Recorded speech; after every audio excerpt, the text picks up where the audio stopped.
ska dansa lite. Ja, det är så vi dansar i filmen. Nu är vi på väg tillbaka till skolan. Där ligger skolan.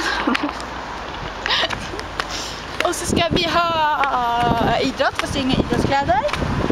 Det blir knivigt. Fan, vi måste till skolan. Ja. Olivia har ingen cykel. Så vi måste gå. Hon är så galen.